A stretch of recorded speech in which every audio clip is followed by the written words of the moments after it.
Vamos a empezar. Buenas tardes, yo soy el doctor Mario Herrera Núñez, residente tercer año del Departamento de Radiología de Imagen del Hospital Universitario José Eleuterio González. El día de hoy vamos a ver la clase de traumatismo de la columna vertebral. Para esta clase mi maestro asesor fue el doctor Ricardo Penales Razo. Para empezar vamos a hablar de algunas generalidades. El traumatismo de la columna vertebral se da en una incidencia anual de 53 casos por millón de pacientes. La edad media del momento de la lesión es normalmente 43 años. El 78% de los casos se presentan en hombres. La causa principal, por mucho, son los choques automovilísticos. Y las tasas de mortalidad son mayores cuando se presenta posterior al primer año de la lesión. Las fracturas pueden dividir en cervicales y toracolumbares. Las cervicales aparte se pueden valorar de la unión cranocervical y de subaxial, que ahorita comentaremos. Y la localización más frecuente de las lesiones es a nivel de T11 a L2 en un 50% de los casos. Se pueden asociar un déficit neurológico en un 14-38% de los pacientes y normalmente los que tienen lesión o deterioro neurológico pueden tener una lesión medular incompleta en el 70% de los casos. Y el manejo rápido y adecuado a estos pacientes después del diagnóstico o del tratamiento significa una reducción del daño neurológico, por lo que es vital importancia diagnosticarlo en tiempo adecuado. El objetivo de los estudios de imagen son diagnosticar la anomalía traumática y caracterizar la lesión. Hay que estimar la severidad de la lesión y evaluar el estado de la médula espinal. Para esto se puede considerar dos términos, que puede ser estable o inestable. Y quédense en mente que la inestabilidad se refiere al riesgo que haya una lesión medular.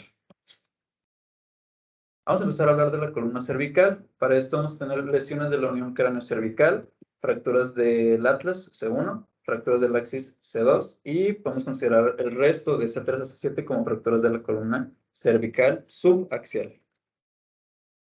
Para empezar vamos a tener algunos criterios, en este caso canadienses del Nexus, que es el National Emergency X-Radiography Utilization Study, que es para valorar si el paciente ocupa un estudio de imagen. En este caso, si cumple alguno de los criterios a continuación, se puede considerar el estudio. Si tiene cervicalgia, si tiene déficit neurológico focal o alteración del estado de alerta, si está intoxicado con alguna sustancia adictiva, y si tiene o relacionado a lesiones dolorosas que causen alguna distracción. Se consideran factores de alto riesgo cuando el paciente es mayor de 65 años, cuando tiene parestesias en las extremidades o cuando nos encontramos ante un mecanismo peligroso. Y de los mecanismos peligrosos se puede considerar cuando hay una caída de mayor de 1 metro de altura, que serían 5 escalones, y entonces en este caso también cuenta cuando el paciente se cae de su propia altura, siendo estrictos. Cuando hay un traumatismo axial de la cabeza, un traumatismo en eje axial se refiere a que hay como una compresión, imagínenselo como en una dirección vertical, es un traumatismo axial. Cuando hay una colisión de vehículos de motor a gran velocidad, una volcadura o una expulsión del asiento. Cuando hay una colisión en bicicleta o si es por un accidente automovilístico de un vehículo recreativo de motor. Tenemos factores de bajo riesgo, que si se encuentran todos presentes, podemos evitar hacer el estudio de imagen. En este caso, si es un choque de baja velocidad por alcance, si el paciente lo encontramos sentado en urgencias, sin ningún problema, y si la aparición de la cervicalgia es retardada, si los tres los cumplen, podemos descartar el estudio de imagen. Pero si queda duda en alguno de ellos, o si tiene alguno de ellos, podemos pedirle al paciente que haga una rotación de su cabeza a 45 grados a cada lado. Si despertamos el dolor, ahí se puede considerar el estudio de imagen, si no, se puede descartar. Vamos a empezar a hablar también de la unión cráneo-cervical. Para esto me gustaría que veamos algunos intervalos o algunas medidas que hacemos, por este caso por tomografía, para valorar la unión. Tenemos primero el intervalo atlanto-odontoideo, que es básicamente la distancia que hay entre el arco anterior de C1 hacia la apófisis odontoides. Normalmente no debe de superar los 3 milímetros. El intervalo basion-odontoideo, que es del basion occipital hacia la punta de la apófisis odontoides. Tenemos el intervalo de basion a línea axial. La línea axial posterior es una línea vertical que va paralelo al borde posterior de la apófisis odontoides, como vemos aquí en las líneas punteadas y las líneas. Y el intervalo basion a la línea axial posterior es esa que va entre estos dos extremos. También tenemos el intervalo espinolaminar, que va de la espina del podo espinosa hacia la lámina de una vértebra infrayacente. Y también tenemos la articulación atlanto-occipital, que como ven aquí, normalmente debe estar en íntimo contacto uno de otro. Para eso tenemos varias medidas que se pueden tomar por radiografía o por tomografía para valorar los intervalos que acabamos de decir. Y podemos ver si tiene lesión de algunos ciertos ligamentos. Por ejemplo, si hay un intervalo de evasión a la apófisis odontoides, en este caso de mayor de 9.5 milímetros por TAC o 12 milímetros por radiografía, tendremos que poder haber lesión de los ligamentos alares o de la membrana tectórica. Si tenemos un aumento del intervalo de evasión a la línea axial, normalmente por radiografía nada más tenemos una medida mayor de 12 milímetros anterior o 4 milímetros posterior. En el TAC fue difícil de reproducir, pero tendremos también la misma afectación de los ligamentos. Si hay un aumento del atlanto-odontoideo, que dijimos que era más de 3 milímetros por TAC, y en radiografía depende si es hombre más de 3 o de mujeres más de 2.5, tomando en cuenta que en niños puede ser hasta 5 milímetros. Y tendremos afectación de los ligamentos transverso, atlanto-occipital, de las cápsulas articulares de C1 y C2, de la membrana tectoria y ligamentos alares. Si el intervalo de atlanto-occipital por tomografía se ha considerado 4 milímetros según ciertos autores y 2.5 por otros, tendremos afectación de las cápsulas de articulares de atlanto-occipital, ligamentos alares y la membrana tectoria. Y por último, un aumento del intervalo atlantoaxial, que es mayor de 4 milímetros en ciertos autores. Vamos a tener afectación de la articulación y cápsulas de C1 y C2 y de la membrana tectoria. Aquí, por ejemplo, tenemos 3 imágenes sagitales, reconstrucción volumétrica, en donde observamos en la primera un paciente que tuvo un accidente automovilístico y encontramos el intervalo de evasión a la apófisis odontoide aumentado, francamente, y al mismo tiempo del intervalo de evasión a la línea axial posterior, esta que vemos aquí.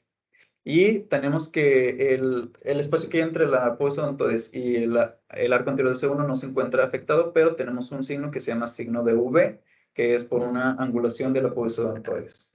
En otro paciente, 45 años, también con accidente automovilístico, tiene un aumento franco de la distancia entre la apófisis odontoides y del arco anterior de C1.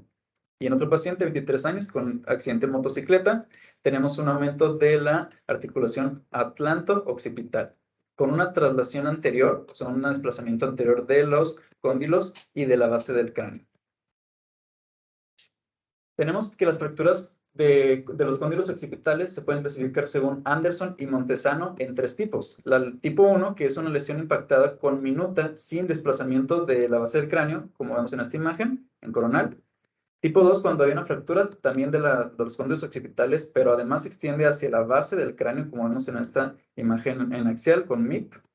Y la tipo 3, cuando tenemos la fractura de la cóndilo occipital, pero con una avulsión de un fragmento y un desplazamiento medial, como vemos en esta imagen en coronal de un paciente de 18 años con un accidente automovilístico, y vemos este fragmento óseo separado del cóndilo occipital y desplazado medialmente.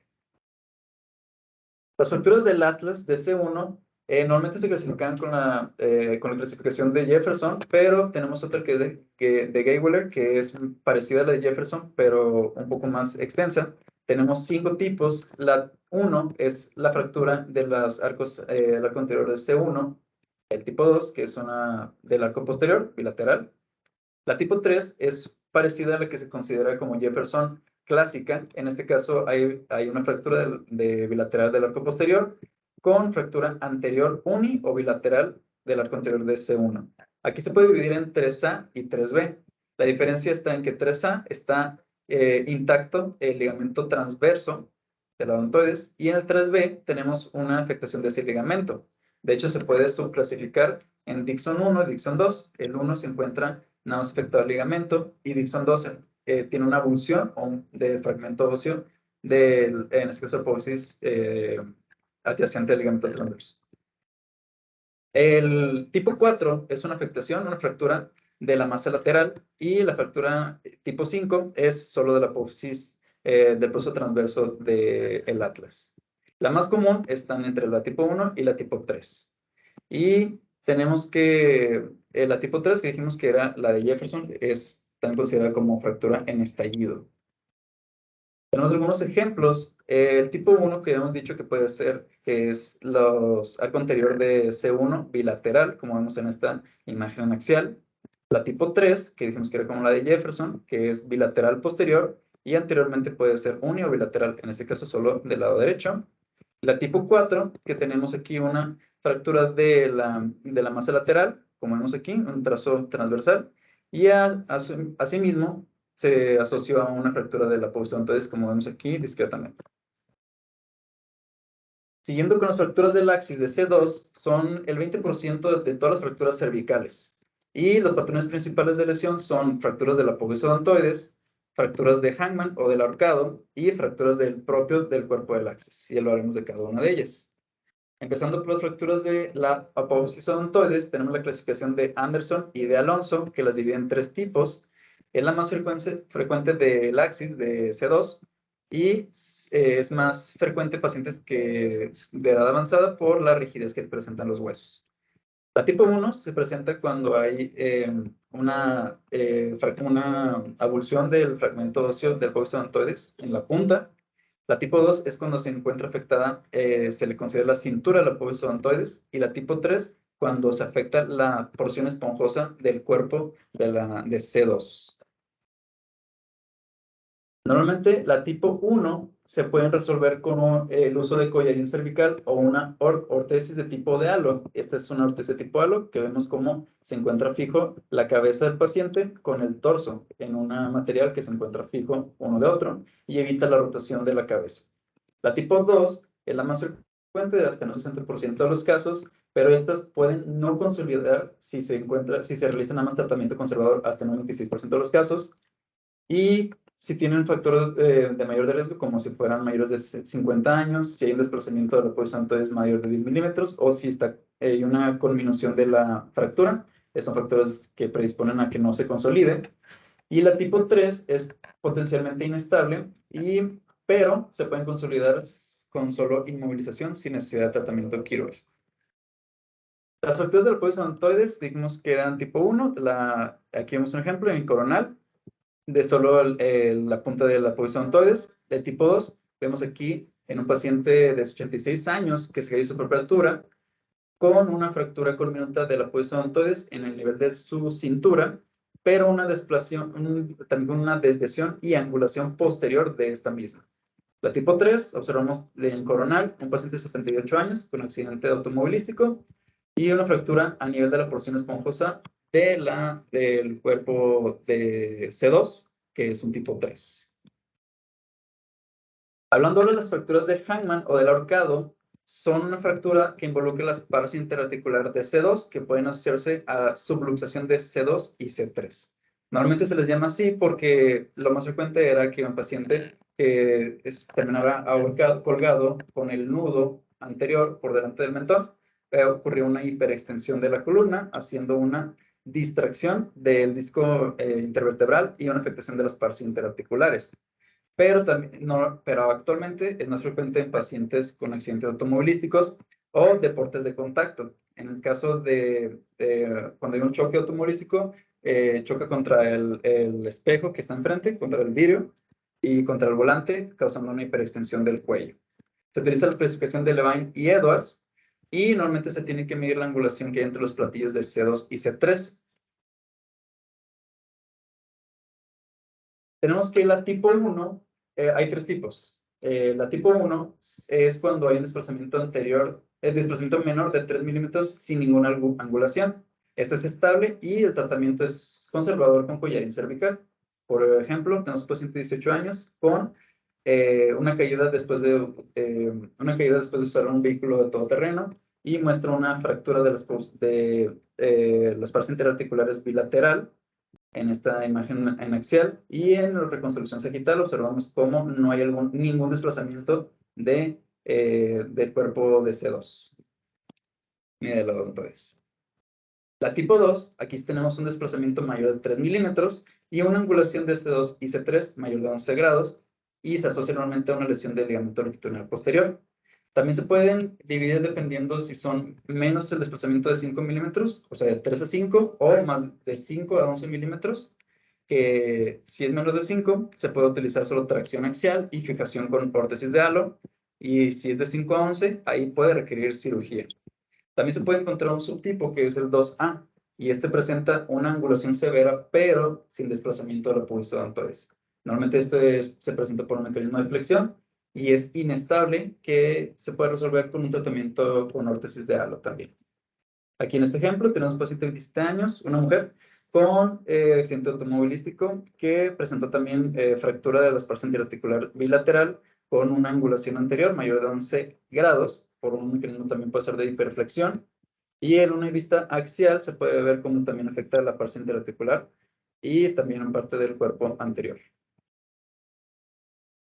La tipo 3 es un desplazamiento mayor de 3 milímetros, pero asociado a una afectación de las fascias articulares, pero lesión del ligamento longitudinal también anterior.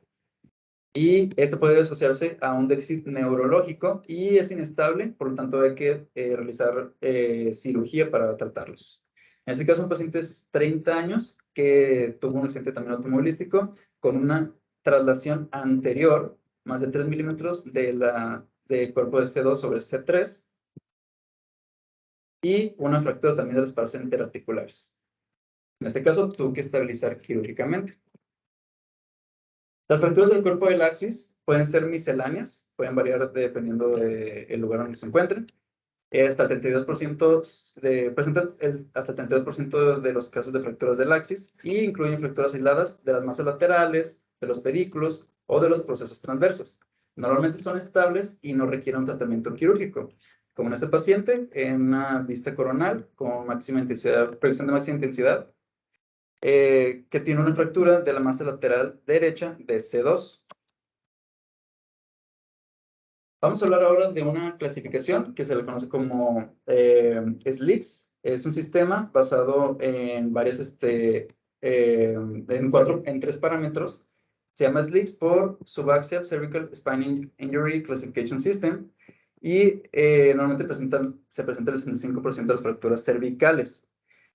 En este caso abarcan de C3 a C7 y los parámetros que hay que valorar son la morfología, el complejo disco-ligamentoso y el estado neurológico. Para cada una de ellas vamos a utilizar un puntaje para valorarlo y en nuestro caso como radiólogos tenemos que enfocarnos en la morfología y en el complejo disco-ligamentoso, pero podemos también orientar a que haya un estado neurológico afectado. Bueno, para empezar a hablar de la morfología tenemos que, si no tiene ninguna afectación de la columna vertebral, le damos un puntaje de 0. Si hay una fractura por compresión, se le da un punto. Si hay una fractura por estallido, se le dan 2 puntos. La distracción, 3 puntos. Y la rotación o traslación, 3 puntos. Y vamos a hablar que la compresión es solamente una disminución de la altura del cuerpo vertebral. Se diferencia entre fractura por estallido porque la de estallido va a tener una retropulsión de un fragmento óseo del cuerpo vertebral que puede disminuir el diámetro del canal medular. Esa es la diferencia principal. Más adelante lo vamos a abordar un poco más. Me gustaría que ver la diferencia entre distracción y traslación. Cuando piensen en distracción, imagínense que es una separación de los cuerpos vertebrales. Más que nada, como si fuera una hiperextensión y separa una parte de la columna. Eso es una distracción. Y una traslación, imagínenselo como un desplazamiento, una espondilolistesis. Eso se refiere más a la traslación. La rotación obviamente es en cuanto a su propio eje. Si hay puede haber afectación a diferentes niveles vertebrales. Se le va a dar el puntaje más alto en esos casos. En este caso, veamos un ejemplo de una fractura por compresión, un paciente de 23 años, que a nivel de C7 encontramos una compresión, una disminución de la altura del cuerpo vertebral. Para hablar del complejo discoligamentoso, podemos dividirlo en anterior y posterior. Hablando anteriormente, tenemos que se encuentra el ligamento longitudinal anterior, el disco intervertebral y el ligamento longitudinal posterior. Y el complejo posterior, le hablamos de los ligamentos amarillos, el interespinoso, el supraespinoso, que en el caso cervical encontramos también el ligamento nucal, y la cápsula articular de las facetas. Si estamos seguros que no hay ninguna afectación, se le da 0 puntos. Si sospechamos, pero no tenemos evidencia sólida de que están afectados, le podemos dar 1 punto y es importante de darlo. Y si encontramos una afectación franca, se le da 2 puntos. Por último, el estado neurológico, ya dependiendo de la valoración neurológica, si no tiene ninguna alteración, se le da 0 puntos. Si hay una lesión radicular, 1 punto. Si hay una lesión nodular completa, se le da 2 puntos, pero si es incompleta, se le da 3 puntos. Y si hay una lesión nodular incompleta con compresión activa del cordón, 4 puntos. En el caso de la lesión completa e incompleta, la completa se le da 2 puntos, menor puntaje, porque en la incompleta es más posible que el paciente se pueda recuperar, por eso se le da mayor importancia cuando es incompleta, a que si es completa, es difícil de que el paciente sea beneficiado por un tratamiento quirúrgico. Bueno, ya depende de todos los valores que hayamos acumulado, si el puntaje nos da 3 o menos, normalmente el tratamiento no es quirúrgico. Si es un puntaje de 4, ahí dependiendo del paciente, valorar cada uno individualmente si es necesario o no la cirugía. Y si es de 5 a más puntos, ahora sí es recomendado la cirugía. Por eso es importante valorar bien el puntaje para ver qué manejo hay que darle al paciente. En este caso tenemos una radiografía lateral de una paciente de 32 años que tenía dolor cervical y parálisis de las extremidades inferiores, en donde observamos cómo se encuentra una traslación anterior del cuerpo de C4 sobre C5. Y en otro paciente, una resonancia en STIR, encontramos un aumento de la señal de la médula, ya como una mielopatía, una herniación de disco, que afecta también que es lo que causa la mielopatía, y vemos como una hiperintensidad en el complejo ligamentoso posterior, que eso también nos habla de una afectación de alto grado y va a tener un puntaje nivel 5, por lo que es necesario realizar un tratamiento quirúrgico. Muy bien. Vamos ahora a hablar de la columna toracolumbar. En este caso vamos a hablar de patrones de búsqueda. Vamos a hablar del sistema de TLIX, que es parecido al SLIX, pero en este caso es Thoracolumbar Injury Classification and Severity Score. Y vamos a hablar un poco del checklist de cómo valorar cada uno de los puntos de esta clasificación. Bueno, para empezar, los factores de alto riesgo en un accidente de toracolumbar, en un traumatismo toracolumbar, es si el paciente es mayor de 60 años, si tiene dolor en la columna toracolumbar y si fue por una colisión de vehículos de motor a gran velocidad. No existen así criterios clínicos establecidos para decidir si hay que realizar un estudio de imagen, hay que valorar cada caso, y las fracturas toracolumbares son normalmente difíciles de identificar clínicamente, entonces por eso hay que tener buen criterio clínico. Los pacientes que no se pueden examinar como pacientes que tienen alteración neurológica e intoxicación hay que tomarlos en cuenta para valorar qué estudio de imagen hay que realizar. Muy bien. Entonces, para el patrón de búsqueda de la lesión toracolumbar, vamos a tener que en axial podemos valorar más que nada las facetas articulares para ver que se encuentren bien en su posición, normalmente interpuestas una sobre otra. Cuando no encontramos una parte de la pieza articular, podemos encontrar el signo vacío de la faceta vacía, que la vamos a ver más adelante. En sagital podemos observar que de los elementos posteriores encontramos el pedículo, aquí marcados como el número 1, la parte interarticular como el número 2, el número 3 como la apófisis articular superior y el 4 como el proceso transverso inferior. Y vean cómo los procesos articulares deben de estar interpuestos uno sobre otro, empalmados de arriba abajo, y si se encuentran separados, ahí es donde debemos sospechar una lesión ligamentaria. En coronal también podemos observar la alineación de la columna o el desplazamiento de cada uno de los cuerpos o discos intervertebrales. En sagital podemos encontrar algunas líneas que aquí los marcamos de color naranja. Es la línea espinal anterior, que ahí se encuentra el ligamento longitudinal anterior. La espinal posterior. En morado encontramos la línea espinolaminar. Y en amarillo encontramos la línea interespinosa, que cada una de ellas, la espinolaminar y la interespinosa, deben de estar en la misma distancia cada una de los niveles, y cuando se encuentran separados, podemos ahí sospechar una lesión ligamentaria. Tenemos un sistema de 3 columnas que fue acuñado por Dennis, en la que habla de una columna anterior en los 2 tercios anteriores del cuerpo vertebral y del disco intervertebral, y junto con el ligamento longitudinal anterior.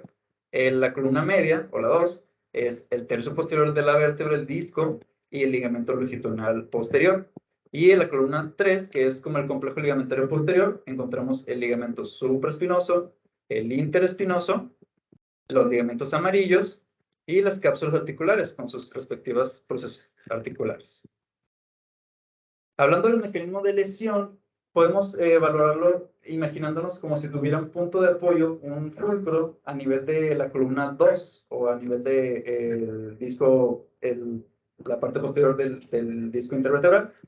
Y cuando ocurre una flexión o una hiperflexión, tenemos una compresión de la porción anterior de la columna con una tensión o una distracción de la porción posterior. En una extensión pasa lo contrario. A nivel anterior ocurre una tensión o una distracción, y a nivel posterior ocurre una compresión.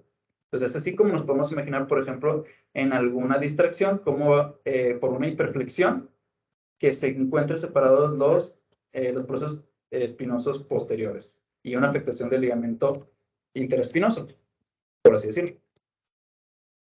Hablando ya propiamente del sistema TLIX, tenemos que es el más utilizado y es el más difundido por la facilidad y el manejo que se le da a los pacientes, y tiene una óptima utilidad diagnóstica porque tiene una buena concordancia interobservador, siendo que otros sistemas, que vamos a ver más adelante, pueden tener a lo mejor mayor complejidad. Estas ayudan a identificar las características que son importantes para predecir la estabilidad biomecánica y la neurológica de la columna. Y al igual que el SLIX, utiliza los tres mismos parámetros que habíamos comentado, en la morfología, en la lesión neurológica y la lesión del complejo ligamentoso posterior. Pero va a variar un poco el puntaje que se le da a cada uno, que hablaremos a continuación. Para empezar por la morfología, es básicamente lo mismo que vimos en el de cervical, pero aquí cambia un poco el 3 y el 4. El 0 sigue siendo si no tiene ninguna afectación. La 1 es si tiene alguna compresión de la columna del cuerpo vertebral. El tipo 2 es cuando hay un estallido. Y recuerden que la característica fundamental de que sea un estallido es que tenga un desplazamiento o una retropulsión posterior de un fragmento óseo con una disminución del canal medular. Eso es por estallido. En el tipo 3 y tipo 4, aquí se invierten, dependiendo de la cervical, era primero distracción y luego traslación, ahora es al revés. El puntaje 3 se da cuando hay una rotación o traslación, que recuerden que era el deslizamiento de los cuerpos vertebrales, y la distracción, que es puntaje 4, aquí lo vamos a valorar, como les había dicho, cuando hay una separación, como una hiperflexión de la columna. Para empezar a hablar de la compresión, tenemos que eso era el acuñamiento anterior o lateral del cuerpo vertebral. Ocurre una depresión de un platillo vertebral, superior o inferior. La altura de la vértebra posterior normalmente se encuentra conservada. No hay algún ensanchamiento entre los pedículos.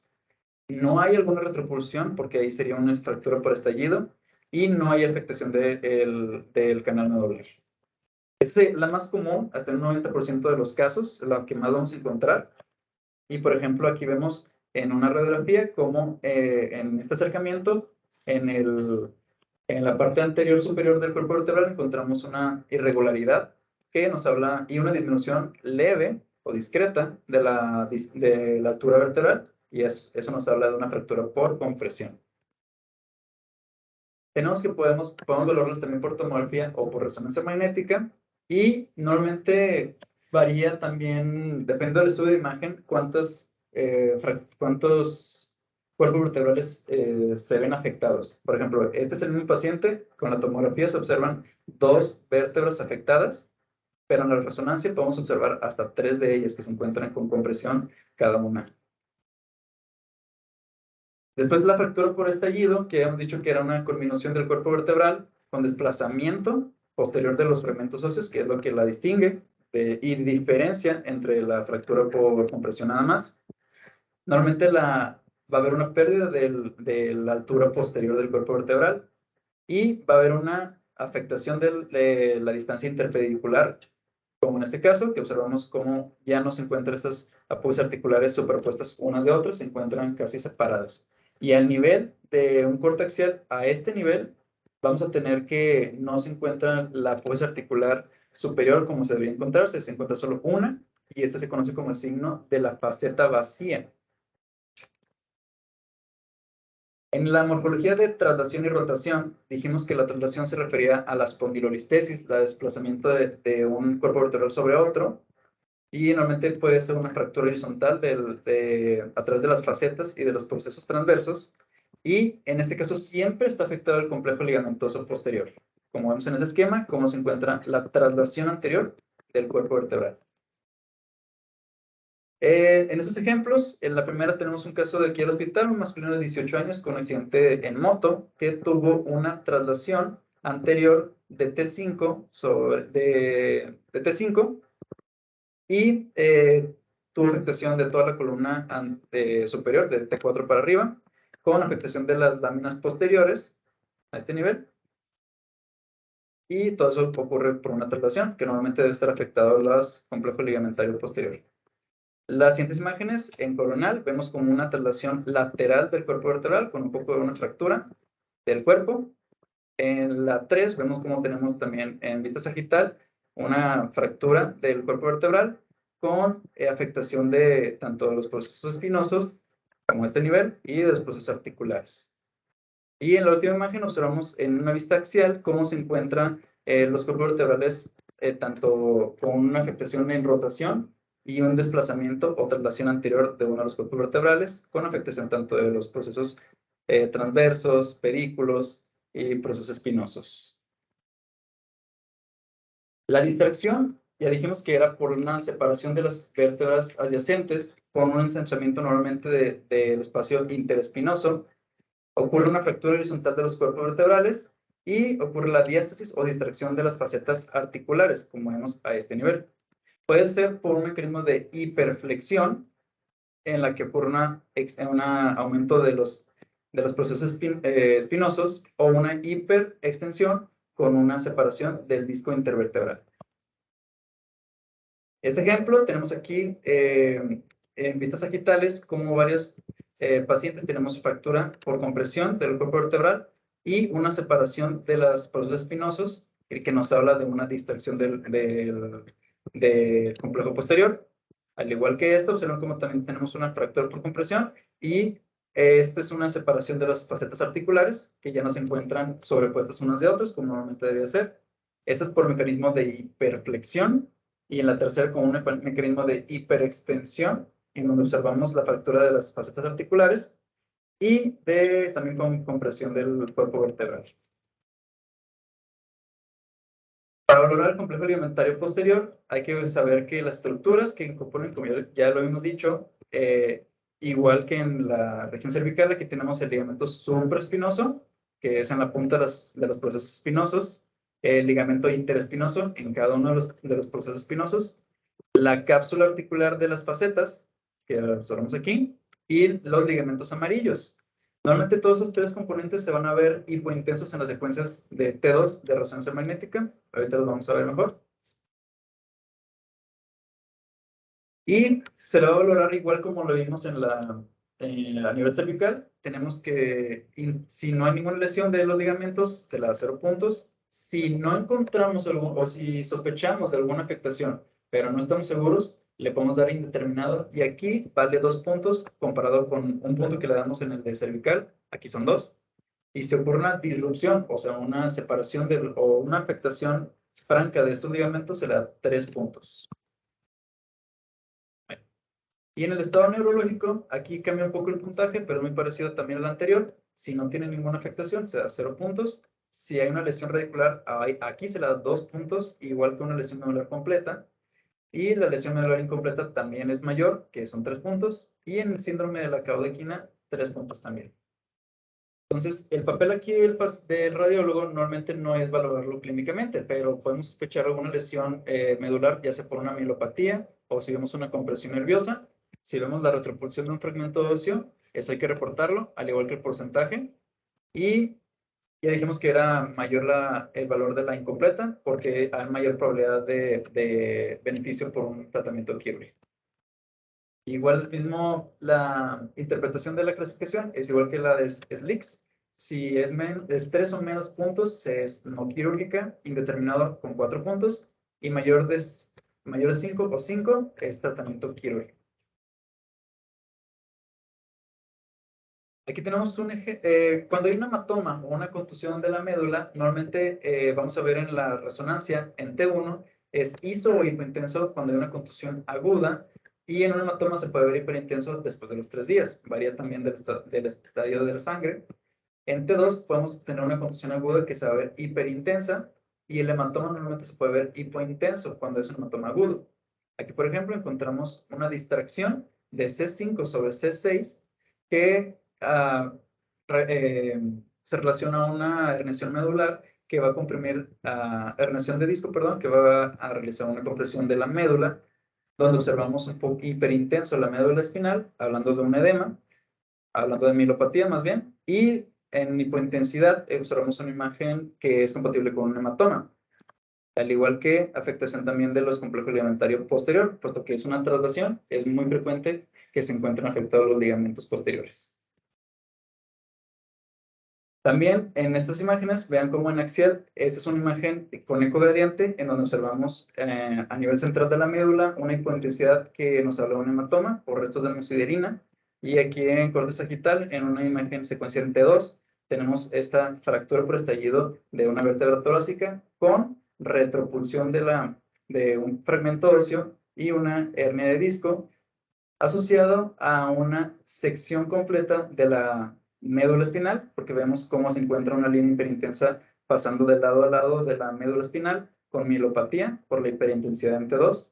Y asimismo vean cómo el ligamento amarillo, que aquí lo observamos de intensidad hipointensa, a este nivel se encuentra seccionado, como que nos habla de una sección de ligamentos amarillos. Y todo esto por la afectación de una tanto fractura por estallido como una hiperflexión. Y aquí les traje un checklist para valorar en tomografía en resonancia magnética. Para hablar de tomografía, vamos a tener que, para la morfología de la lesión, hay que primero valorar si era el patrón de morfología, si era compresión, estallido, traslación, rotación o distracción. Hay que describir la morfología básica de la lesión, lo más básico de cómo se ve, de cómo fue el mecanismo de lesión. En la pérdida de la altura vertebral hay que darle un aproximado en porcentaje para que el cirujano esté más o menos consciente de la pérdida de la altura, al igual que la retropulsión que exista, y que estreche el canal espinal, hay que darle un aproximado de ese estrechamiento del canal. Si hay asociación con otras lesiones contiguas o no contiguas a la columna, y si hay cifosis, hay que decir el grado de cifosis que tiene. Hay que decir si tiene predictores que vayan asociados a una lesión del complejo ligamentoso posterior.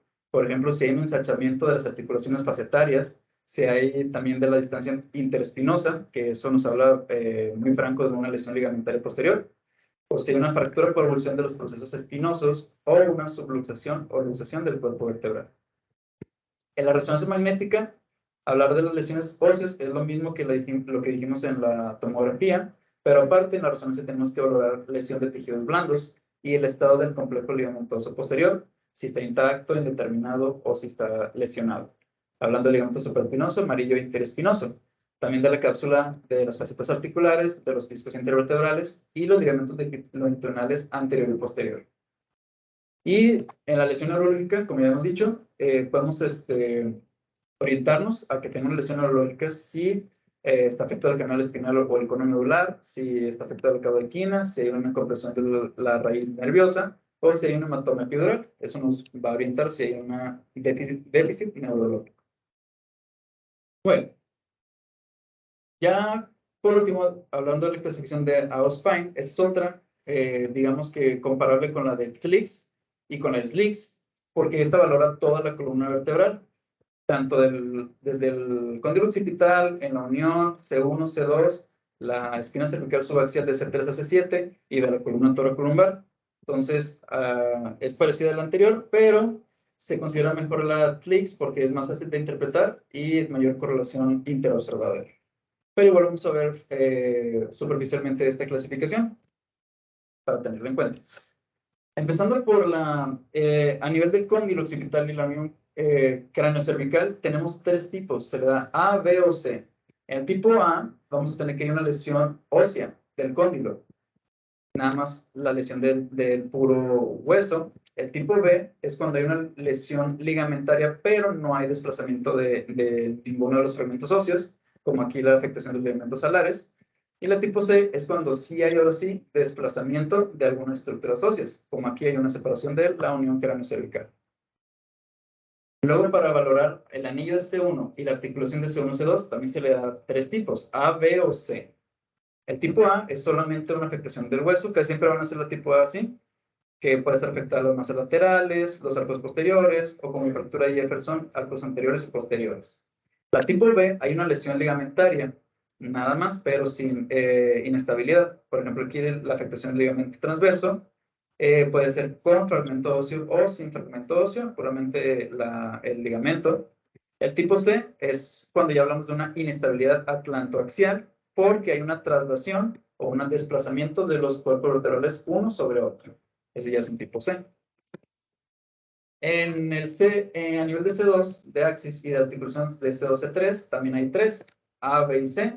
El tipo A, igual, es solo una afectación ósea, sin afectación de ligamentos, de ninguna banda tensional o del disco. Pueden ser de las láminas, de las facetas articulares, de los pedículos, de la apófisis odontoides, del cuerpo, de alguna vértebra.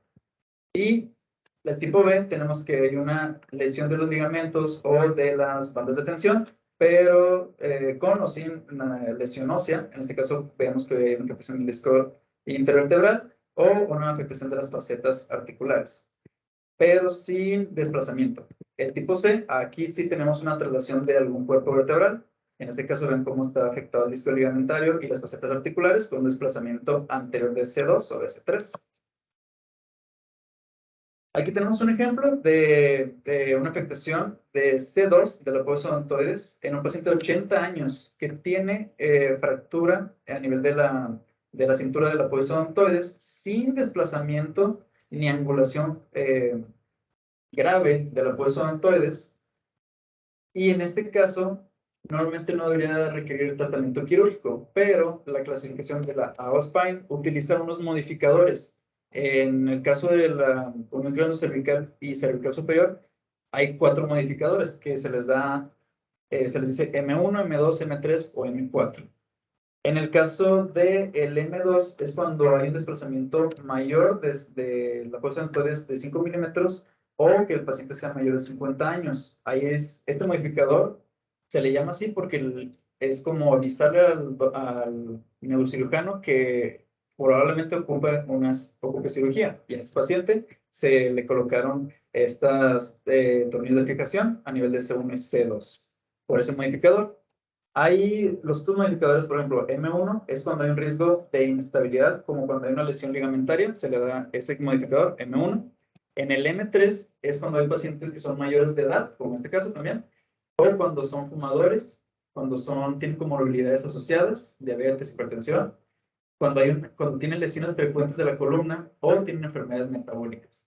Y el M4, el último modificador, es cuando hay una lesión vascular o una anomalía vascular, como una arteria vertebral con origen aberrante u otra anomalía. Luego tenemos a nivel de la columna cervical subaxial, que dijimos que era de C3 a C7. Tenemos también el tipo A, que aquí se divide en 5. El A0, cuando solo hay una fractura del cuerpo vertebral, solamente. El A1, cuando hay una fractura por compresión, que de hecho todas estas se parecen a las que ya hemos visto en la de CLICS, que era por compresión, por estallido. Pero el tipo A2 es cuando hay una separación del cuerpo vertebral, cuando compromete todo verticalmente y se separa el cuerpo vertebral, es un A2. En el A3 es cuando hay una fractura por estallido incompleto, por ejemplo, nada más del platillo vertebral superior. Y la A4 se da cuando hay una fractura por estallido completa de todo el cuerpo vertebral. El B, aquí tenemos una lesión de las bandas de tensión. En el caso de B1 es una lesión de la banda posterior, pero sin alguna afectación de la complejo capsuloligamentoso. Porque en el B2 aquí sí tenemos la afectación del complejo capsuloligamentoso, como el ligamento interespinoso y del disco intervertebral. Y el B3 es cuando tenemos una afectación de la banda de tensión anterior, por ejemplo, el ligamento longitudinal anterior, en este caso por un mecanismo de hiperextensión, que básicamente sería como la distracción que ya habíamos visto en el otro sistema. Y por último, se le da un C cuando hay una traslación, que era básicamente los 4 puntos que veíamos del otro sistema, cuando hay un desplazamiento de vértebras a nivel de la columna cervical subaxial. Y hay un modificador, bueno, no modificador, se le da aparte BL cuando hay una afectación de las facetas articulares bilaterales. Es como aislado de esta subclasificación. Y aquí también se puede utilizar la clasificación de las lesiones facetarias. Hay 4. El F1 es cuando solo hay la fractura sin algún desplazamiento. F2 es cuando hay la fractura con una potencial inestabilidad. Y F3 cuando hay una masa lateral flotante, por ejemplo, de los pedículos o de los brazos transversos. Y F4 es cuando hay una subluxación o una traslación de los cuerpos vertebrales con afectación del complejo ligamentario posterior. Y aquí, por ejemplo, tenemos un paciente de 54 años que tuvo una afectación de las facetas articulares bilaterales con una traslación de C5 sobre C6, el cual produjo una herniación de disco que afectó a la médula espinal con una mielopatía, que lo vemos aquí en T2, hiperintensa, y asimismo afectación del ligamento amarillos y el complejo ligamentario posterior, como lo vemos aquí hiperintenso en esta secuencia. En el axial, observamos también cómo tiene esa afectación de los ligamentos o del complejo ligamentario posterior, más fácilmente aquí. Y en este paciente se le hizo una reducción con una fusión y disectomía anterior cervical, que es la colocación de este material de osteosíntesis en toda la columna cervical. Y en este nivel subaxial, los modificadores son muy parecidos al que ya hemos dicho anterior. M1 se le da cuando hay una lesión del complejo cápsulo-ligamentoso posterior, que aquí se lo cumple. El M2 se le da cuando hay una hernia de disco, que es muy severa. El M3, igual que la que hemos dicho anterior, cuando tiene anormalidades óseas como osteoporosis, espondilitis anquilosante, una hiperostosis esquelética difusa idiopática, o DISH en inglés. Y M4 cuando hay una anomalía de las arteriales, como una arteria vertebral aberrante. Por último, en la columna toracolumbar tenemos la se divide también en 5, que es igual que la vimos ahorita en subaxial. A0 es cuando solo es una fractura no desplazada de cualquier componente óseo. A1 cuando hay fractura por compresión. A2 es cuando es por separación del cuerpo vertebral. A3 cuando hay una fractura por estallido incompleto. A4 por una fractura de estallido completo. La B está también en 3. B1 cuando hay una disrupción en banda transósea con afectación del proceso espinoso y del cuerpo vertebral, pero no tanto una separación de los interespinosa. La B2 es cuando hay una disrupción de la banda posterior, que aquí en este caso sí hay una afectación de la altura de los procesos espinosos y de los cuerpos vertebrales. Y la B3 es cuando hay una hiperextensión, que es una distracción, hablando del disco intervertebral, se encuentra separado. Y se le da un C cuando hay una traslación o rotación, cuando el cuerpo vertebral se encuentra deslizado, tanto lateral como anteriormente, y en estos casos siempre está afectado el complejo ligamentario posterior. Aquí tenemos unos ejemplos de un paciente que tuvo una fractura por estallido a nivel de L1 con fragmentos óseos desplazados posteriormente y disminución del calibre del canal medular. En esta clasificación toracolumbar solo tenemos 2 modificadores. El M1 es cuando hay una lesión de los elementos posteriores. Cuando esos elementos posteriores son indeterminada su lesión y puede existir una inestabilidad, le damos un M1 para avisarle o tener precavido al cirujano que puede requerir cirugía. Y M2 cuando hay también enfermedades metabólicas como la osteoporosis o cuando hay rigidez de la columna, como dijimos, espondilitis anquilosante, o DISH, que era la hiperostosis sistémica esquelética difusa idiopática. Y como conclusión, tenemos que estas escalas de SLICS y TLICS son las más comprensibles para la evaluación de la lesión morfológica del complejo ligamentario posterior y el estado neurológico. Un radiólogo debe analizar, evaluar y reportar estas lesiones de la columna espinal para ayudar a decidir el manejo quirúrgico. Los estudios de TAC tienen que incluir sistemáticamente reconstrucciones sagitales y coronales para evaluar, dependiendo de cada uno, las estructuras correspondientes. Y si hay una sospecha de la lesión del complejo ligamentario posterior, se debería plantear la lesión de la resonancia magnética y en especial cuando hay una fractura por estallido. Muy bien. Esa sería la bibliografía que utilicé para mi clase. Muchas gracias. No sé si tenga alguna pregunta, alguna duda.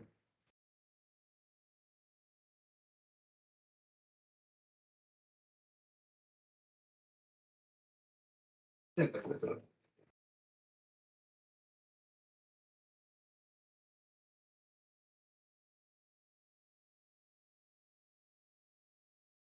Bueno, pues aquí lo importante es de que nosotros somos pues un centro de referencia en lo que es trauma, trauma encefálico, trauma de columna. Y como mencionaba Mario, de las dos, es un dolor de cabeza, tantas subclasificaciones y modificadores, y etcétera, pero la que más se utiliza es tanto la TLX como la SLX en la cuestión de la columna cervical baja, por así decirlo, y porque es como es Mario, es más fácil, pero también correlaciona con lo que se le va a hacer al paciente. Lógicamente es diferente ahorita en este medio, que en un medio privado, donde puede tener un poquito más de comunicación con el ortopedista, con el neurocirujano que valoró al paciente, y eso le va a dar un pie o una pauta a él del pronóstico y de lo que se le va a realizar, si va a ser quirúrgico o no. No olvidar los conceptos que dijo Mario, las columnas de Denis, que eso nos habla más que todo del concepto de estabilidad o inestabilidad de la columna, y teniendo como entendimiento el riesgo de, cuando es inestable, que pueda haber una lesión medular, ¿verdad? También conceptos básicos, más que lo mencionabas, mielopatía, bueno, pero más que todo son contusiones medulares. Mielopatía es un término muy, muy vasto, o sea, mielopatía puede ser una mielopatía espondilótica crónica, puede ser un área de malasia en la médula espinal, puede ser la misma contusión que estás hablando. Entonces, enfocarnos en el contexto de un trauma, pues sería una contusión.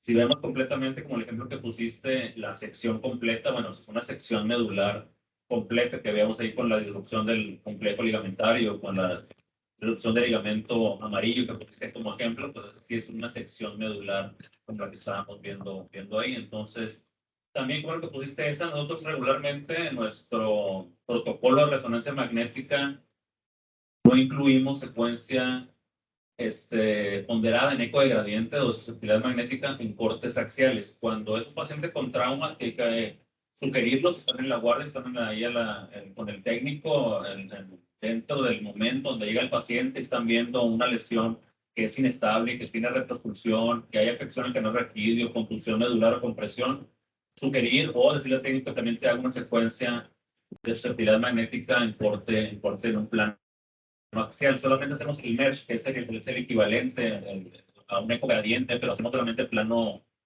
sagital. ¿Por qué? Porque ver eso es como veías ahorita la diferenciación entre una contusión que la vemos hiperintensa regularmente en secuencias de STIR o de T2 a un hematoma intramedular, le cambia completamente también el pronóstico y lo que va a hacer el cirujano si hay un hematoma dentro del cordón medular o si solamente es una contusión de la médula.